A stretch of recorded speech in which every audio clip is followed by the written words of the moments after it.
Shalom, shalom. Naza Yesu. Proverbe 30, Naza Yesu. Yesu a son bibiso, Yesu a boti biso. Alors, vous avez déjà reçu parce que site Nabiso, il y a web et c'est bandi, sur le continent internet, au petit www.didierforme.co.uk.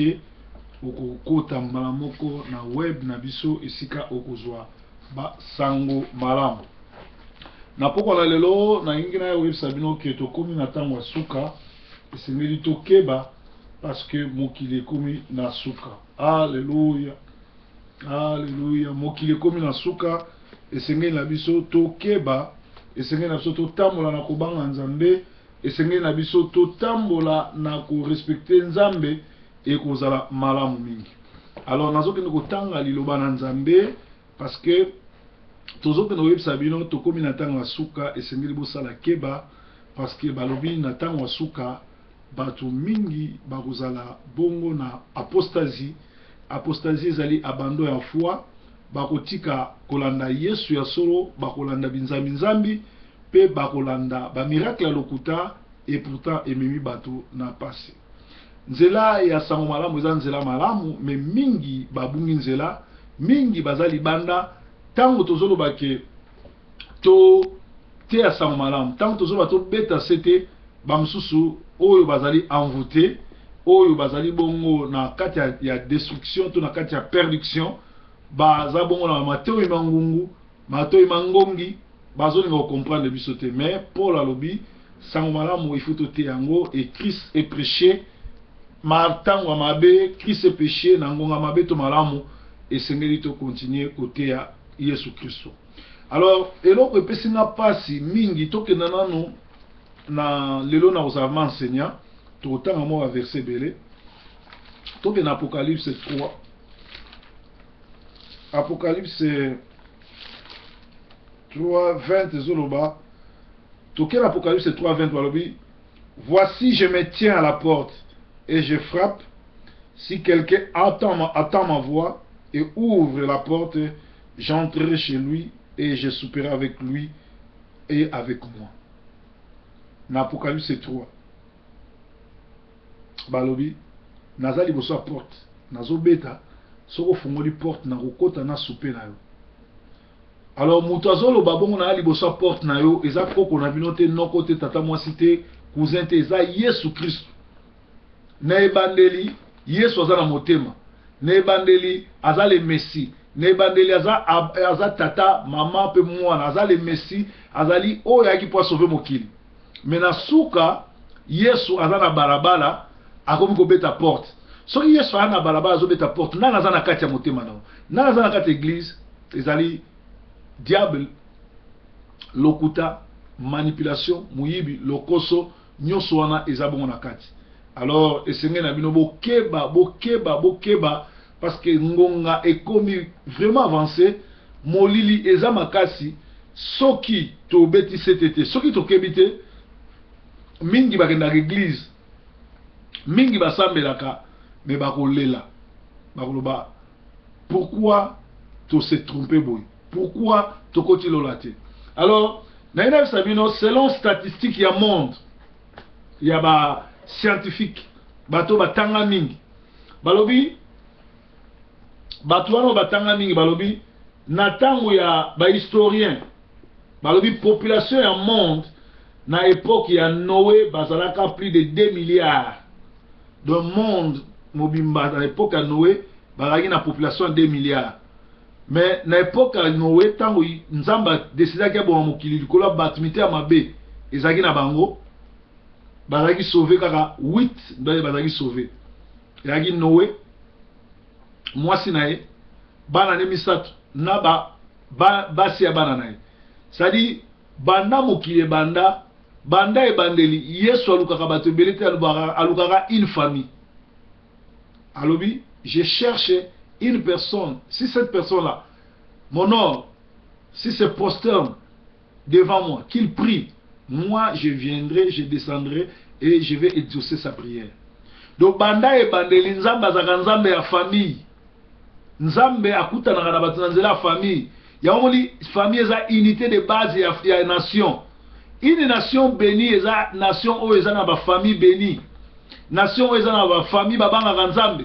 Nation oyo eza na ba famille balingaka Nzambe. Po balobi ke soki juste aza na pouvoir bato bakosepela, soki mauvais aza na pouvoir akosimba kisi akopanza akobebisa. Alléluia. Tozoke notanga nanu na liloba na Nzambe na Genèse 6 balobi bon Genèse 6 premier verset balobi lorsque les hommes eurent commencé à se multiplier sur la surface de la terre et que les filles leurs filles nées, les fils de Dieu vinrent que les filles des hommes étaient belles et ils en prirent pour femmes parmi toutes elles qui choisissèrent. Alors Éternel dit, mon esprit ne restera pas toujours dans l'homme, car l'homme n'est que chair. Car l'homme n'est que chair. Et ces jours seront de 120 ans. Les géants étaient sur la terre en ce temps-là.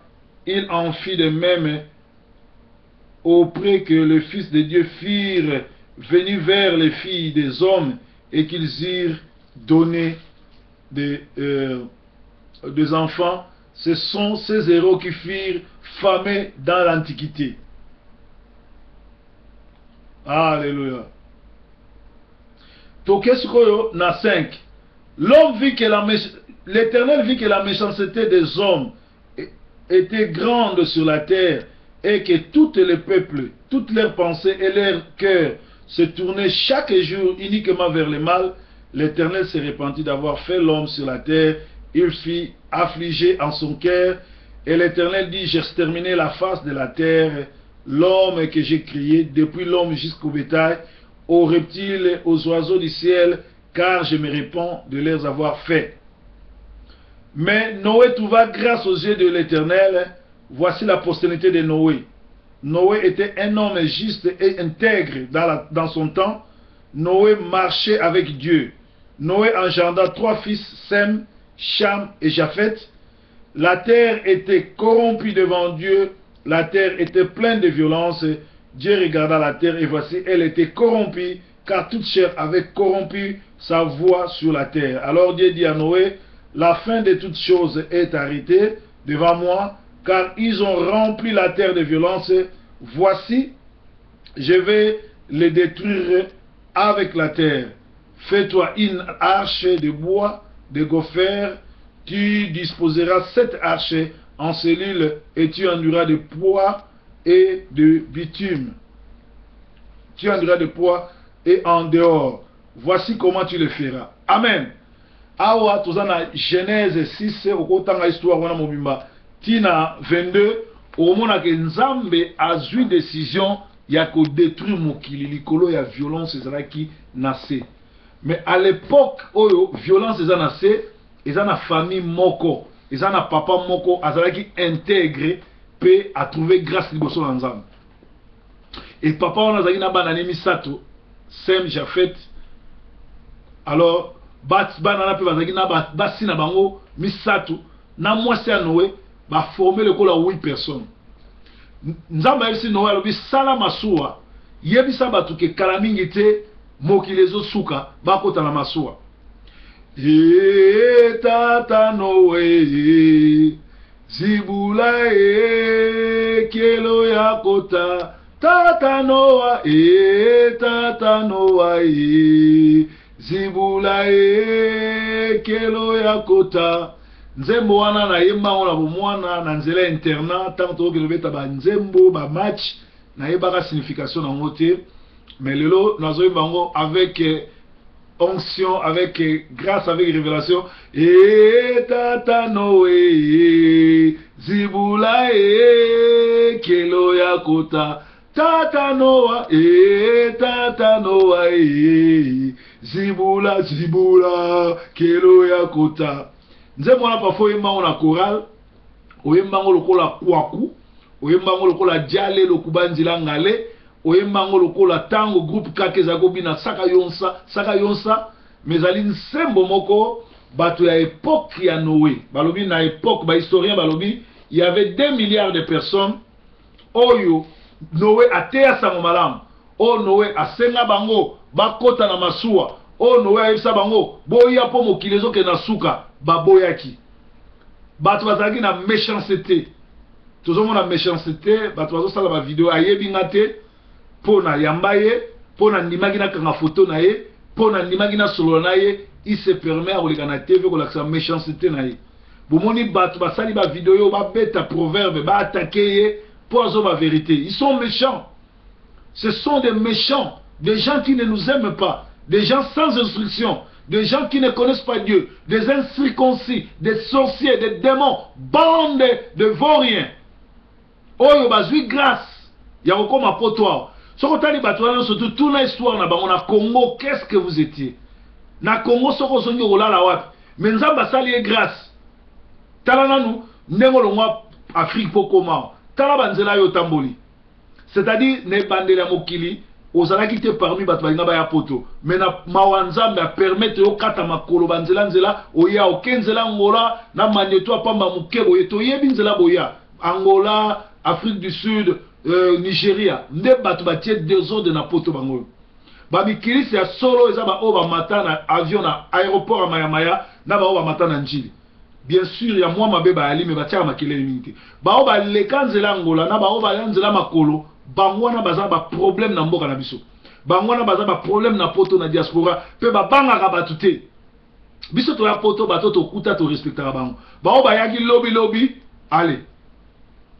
Ba liko koka na batu, ba banga ka batute ba kanisi ko koma na poto za final à makam. Le fait au nyokwa mi po yao.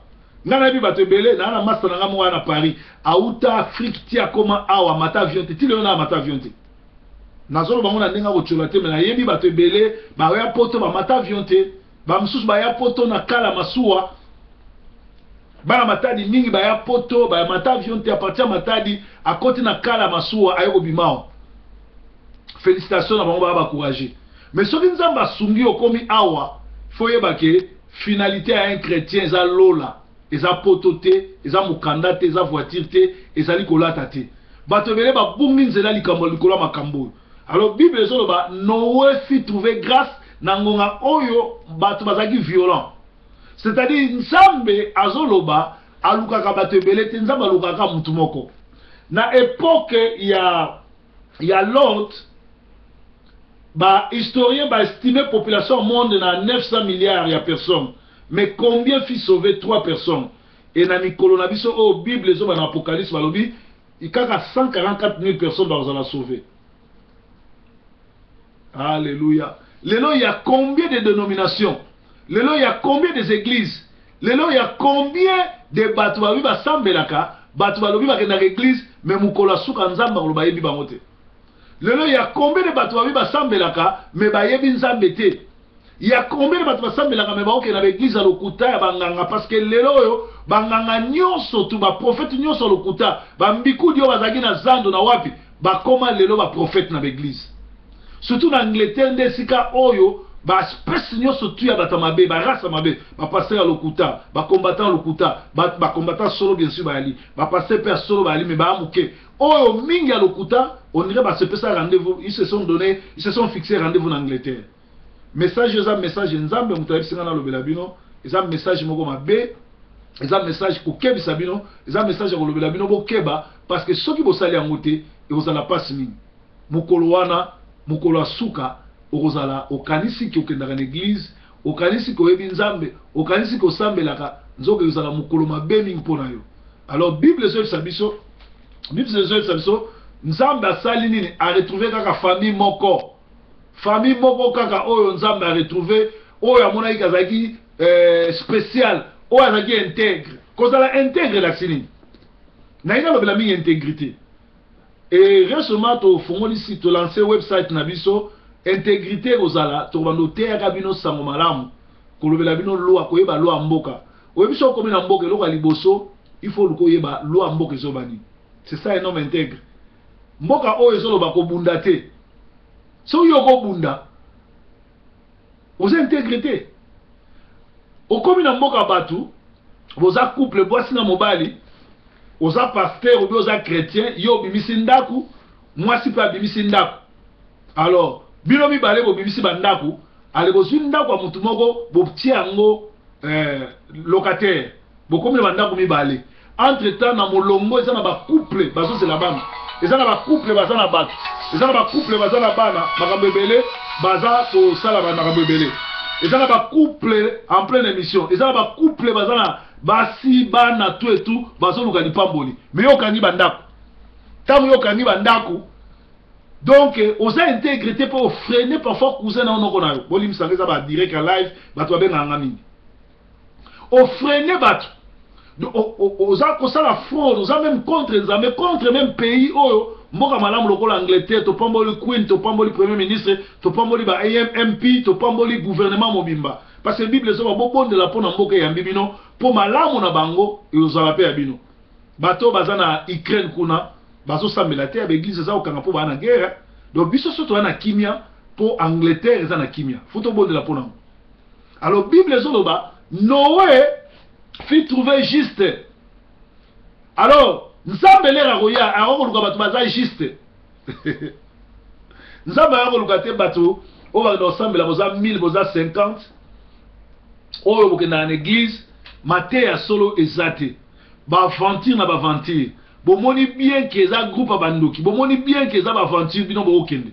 Ya ono bagi bo benga nganga sute pona makambo ya la gloire, bo benga nganga sute pona makambo ya Zion, bo benga nganga sute pona makambo ya nini? Ya mangembo, bo benga nganga sute pona makambo ya Ers. To makambo ya église ya maman Olangi tu et tout, ou bien Walesa parce que bazali banda ba sorcier, bande ya bato ba yebi Nzambe te. Alors molimo na Nzambe so sambela fungola misu. Akofungolo intelligence, akofungolela yo molimo po yebisa yo esika nini okende. Alors soki yo ozomona ke baba batamalam, continue kokende. Soki oza ndokite se ko simela mo bilamba, continue ngana kati na bino ni. Parce que ngana bisimo ke baba batamabe, soki ozo continue kokende, ba yiba yo, ba beta yo, ba saloni, etalinga te. Alléluia. Alléluia. Bible ezoloba Nzambe aponaki kaka combien? Aponi Noé. Noé avec famille à 8 personnes. Noé na mwasi na ye 2. Nabana ba omisatu. Ça fait combien? 5. Bana wana na bati la bango. Noé te isango malamu. Na papa Noé, na maman Noé, na ba cousin Noé, ba boy ko yokela ye. Alors muko mususu nazali ko sambela parce que chaque jeudi nazala na jeûne et prière, nazo le landra tonga bi qu'est-ce qui se passe?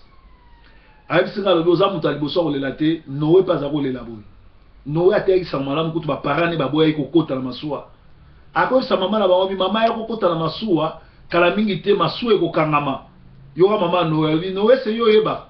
Yo ozali mwana muke, ozali ko le kalibumu. Donc ozali ko sala diarrhée moko, kaka yo mto za ko sala la ba diarrhée lelo ngolo bokuta na Nzambe, masuwa na ngana ko tante. Noé a ko pesa te ya papa na bango. Papa Noé, Noé yo yebi. Ako bisele pantalon e mokalo ngoni pantalon mutatobola ona yo leo zai mwana mkoza ko yiba mbongo na banguba na poche nanga yo kuta ina Nzambe na boy. Noé n'a pas pu sauver même ses parents. Il y a la Bible zoba après naufrage Noé sa ini alangwe vino parce que l'air avant de na fenêtre atala boy e bembebi boy longi ya mama na bango atala boy longi bimi boy ya cousin ya voisin a sa ki mawa. Bien même matin oyo Nzamba tienga ngo à cœur na esayo ezana trop tard.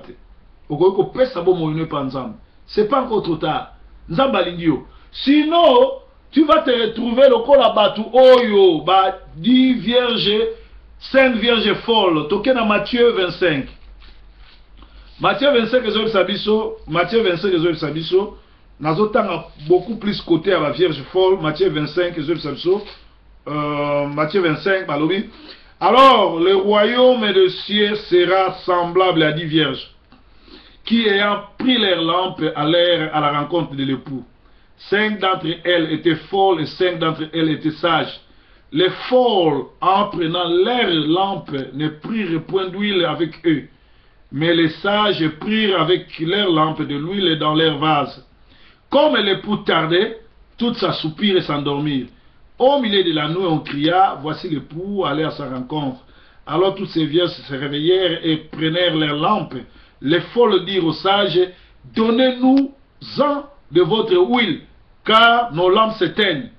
Les sages répondirent, non, il n'y en aura pas assez pour nous et pour vous. Allez plutôt chez ceux qui en vendent et achetez-en pour vous.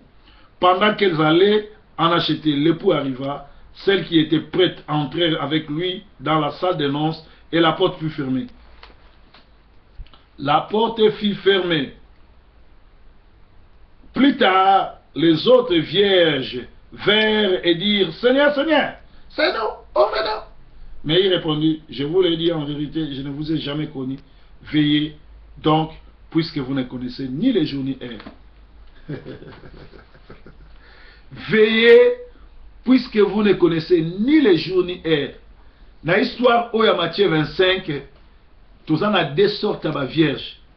Bazali, bango nyonso ba vierge, c'est-à-dire vierge ali, batika masum netiyo, bakenda suba boîte te netiyo, bakenda ka l'église chaque jour, mais na suka bazare édité.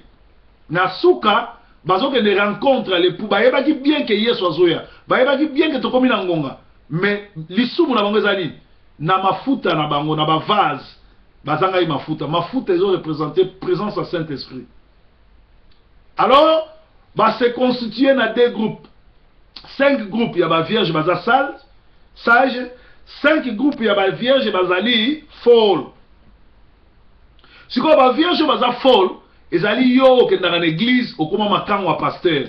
Ils ont dans l'église, aux fanatiques. Ezali yo ke ndaka l'église ozana kindoki. Ezali yo ke ndaka l'église olata kabakola nzoto ne bulumbu. Ezali yo ke ndaka l'église okoma fanatique.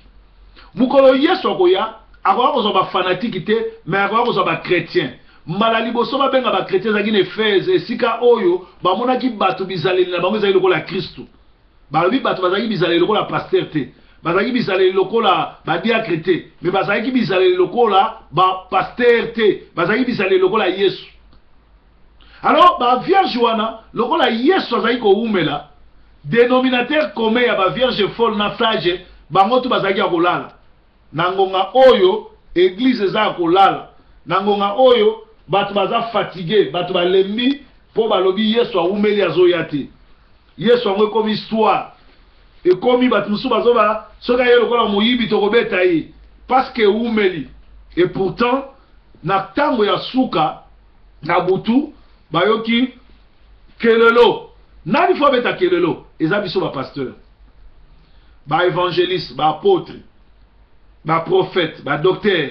Il faut ba yeb sa batuke to comme na tango suka. Il faut yeb sa batuke lole ali li fait le ali. Mais le long dans l'église est commis beaucoup plus miracle. Et comme beaucoup plus ma famille va payer ça 1000 livres pour passer ma salle. Et pourtant, batika la ko ma salle. Ba salle wana bazwa lise, c'est-à-dire bozo foutre la pendant 20 ans, bo pesi mbongo moko boye lise. Ce qu'on bango ba ko c'est pas ba ndimike to sombi yango. Le ba ko somba au moins après 20 ans lise si li salle wana zongi mukona ngo. Le ba ko somba bino bo pesi 1000 livres, so boza 50 familles et ça 50 000 pasteurs ko pesa 5 000. Donc 45 000 à côté de site naïe, à côté de flat naïe na Kinshasa. C'est bien le lobo zoto nga flat. C'est bien le lobo zoto nga ndaku ba villa hôtel. Mais mukola souke yali. Lole yali lui fait le yali to kenangote. Alors Bible zef sabiso ba fol wana tango Yesu akomi pragoya, ba beti kelo ba bi Yesu azoya, ba yeko se rendre compte que ba na mafuta te. Manque à Saint-Esprit. Et lobo to zanango awa ezali manque à Saint-Esprit. Batebele bazali Saint-Esprit. Yango bato batuna ka proverbe neni oyebi proverbe noye kasi pona na Saint-Esprit. Soki na Saint-Esprit et otali sanga déjà l'air ozobenga pona ventir et otali sanga déjà approche neza lokuta et otali sanga pona nini parce que na 2 Thessaloniciens 2 ezana bato mususu likolo ya mitema mabe. Ezana bato mususu likolo ya makanisi ya mabe, likolo ya bizaleli mabe. Nzambe ye moko abwakeli bino puissance égarément. Jésus-Christ est la vie, le chemin et la vérité. Mais ndengeni lelo ba pasteur bali na vérité te. Na Jean 8:32 balobi Jésus-Christ est la vie, le chemin et la vérité. Ba pasteur bali vérité te. Ba pasteur bazo botana basa ba diacre. Ba pasteur bazo yiba, ba pasteur bazo escroquer. Nazo senga même na ba congolais. Et ça, la cime, moi, quand église, et ça, la cime pour la bénédiction église. Celui qui m'a dit que la cime, il a dit pour détruire, il a pour appeler ça, chiffre 666. Que son bangote, que ça l'appelle involve dans ngote. Alors, Bible, les hommes s'abstiennent dans 2 Thessaloniciens 2, Tobani dans 7, Valobi. Car le mystère de l'iniquité agit déjà. Il faut seulement que celui qui les retient encore ait disparu. Qu'est-ce qui les retient? Présence à chrétien, la présence à Saint-Esprit, na Samokili, l'église les aurait retenu, Satan agit. Satan a déjà l'église avant de le Satan, le rôle ensemble. Ce qui t'aime, t'as la l'église, non, surtout à monde, au monde qui est bandoki, banabanganga, ne pas diriger l'église. Alléluia. Alors apparaîtra l'impie que le Seigneur Jésus détruira par le souffle de sa bouche et qu'il écrasera par l'éclat de son envenement. Son envenement, c'est enlèvement. Alors, l'apparition de cet impie se fera par la puissance de Satan avec toutes sortes de miracles et de signes et de prodiges mensongers. Nenge wale sazo sala na ngongo yo azana tribunal na edingwe fundi po akosele makambo akosela ipe Salomon akosela pe batobele moi garçon akufa na wenge musika maison mais yem talexepo le wera kende po album ebongeza ye frère na so gile mizo yem talexaye apesa batobele ba Mike Kalambai ba kisi po basala succès. Alors boyo ka banzema ba Mike Kalambai te boyo ka banzema batona surtout po ba sataniste wenge musika po sala succès. Frère Patrice amema were pa ba sango yemo ka yebi ba sango ni amema ba pesa ba sultan o ba bimaka nango ba sultan o wenge musika bimaka nango eza ba sultan abe moko mutapesa kango wera mutamema ye kuna frère Patrice yebisanga ezali anzambe to anini c'est-à-dire ezali ba puissance satanique tolo ba combien de fois. Alors l'apparition de cet esprit se fera par la puissance de Satan avec toutes sortes de miracles, des signes et des prodiges mensongers et avec toute la séduction de l'iniquité pour ceux qui périssent parce qu'ils n'ont pas reçu l'amour de vérité pour être sauvés. Bozolanda ba église wana bozo que n'est pas ba sataniste parce que na kati na bino moko wana ba problème. Oyebi tangu nyoso tu église e bandaka ba sataniste na bandoki batu bayaka. So ba moni pasteur azandoki. So ba moni pasteur azam misala mabelo kwa bango ba sangisi kindoki ba komi koloka. Siko ba bana ko inviter ba camarade, ba cousin, ba frère, o ba bandoki te po ba loka bango. Mais so ba moni pasteur wana zana molimo ya nzambe makasi kwa proverbe ba kimie ba komo lo ba kazala ba tuté et pourtant ba yangi po ba loka ba moni bo nzambe za kuna ba kimi. Alors Bible les olobake lokola bozangi bolingo lokola bolingi vérité te et là on est salami. C'est ainsi que Dieu envoie-t-il une puissance d'égarement pour qu'il croient au mensonge, afin que tous ceux qui n'ont pas cru à la vérité, mais qui ont pris plaisir à l'injustice, soient condamnés. Donc, besoin que dans l'église, pour bolingi vérité, bolingi justice, nzambe moko atindiki bino. Donc, le foye ba oso samela na Zion. Osamela na église à mission, osamela na la gloire, osamela na mangembo, osamela na église charismatique, osamela na porte de brebis, osamela na sogi wapi paya walesa et paya nani mutombo kalombo, osamela ka un peu partout et paya Pascal Mukuna et paya combat spirituel et ça pour nzamba yebike olingino vérité te esprit ya mabe ya lokuta osanango ya nzamba kabiyo oke de nyokwa. Alors, message à l'élo zaki angwana, boye bango ke Noé Nzambe atindiki pour aller sauver mokili. Mais tant que Noé a sauvé mokili, asali masua, Nzamba a sauvé 8 personnes. Na tango ya l'autre, Nzamba a sauvé 3 personnes. Na Bible na Apocalypse, la Bible a sauvé 140 000. Ça dit bato beleti. Ngonga ngoyo ota la vie na yo. Otala kondima na yo. Est-ce que ya solo église okendaka eza nzambe to nzambe muta livrer yo na église ya batalokuta po opengwa oke na lifelo. Nzamba lingi bino. Nzamba ana poso za la sauver. Mo Christo a solo ezali potote, eza mukanda te. Mais ezali bokonzi ali kolonde oyo ezali souci na biso. Mais soki yo oye na poto pona makamonete ya bilamba obe pona makamama nsusu ezali maming pona yo. Nzambe ana posa na yo. Nzambe alivoza la sauver. Mais Nzambe atindaka ba serviteur na ye. n'époque il y a Jean-Baptiste, tous ceux qui ne se sont pas fait baptiser sous la vision de Jean-Baptiste ont rendu le destin de Dieu nul à leur égard. Na époque où le proverbe 30 ans même tatindie. Soko boy ko adhérer vision. Soko boy ko ya ko sambela na proverbe. Soko boy ko landa musala proverbe ba sala. Jugement nzambe ko zala. Tika na bondela. Nkolo. Yo mto tinda inga na mboko. Opesi nga mbongo na sala site po bato ba pa mama. Tikete ba o baza ayo, o ba bungi nzela okutana ba. Fongola ba o ya yo miso, enfin que mukola suka li felo ya bango te bakota lola. Ba oya yo baza na kati ya destruction, ba na kati ya distraction, ba na kati ya loisir, kende ko sauver bango. Kende ko bimisa bango, ba ndimela message oyo poto kutana bango na lola. To bondeli bango na common excuse. Amen.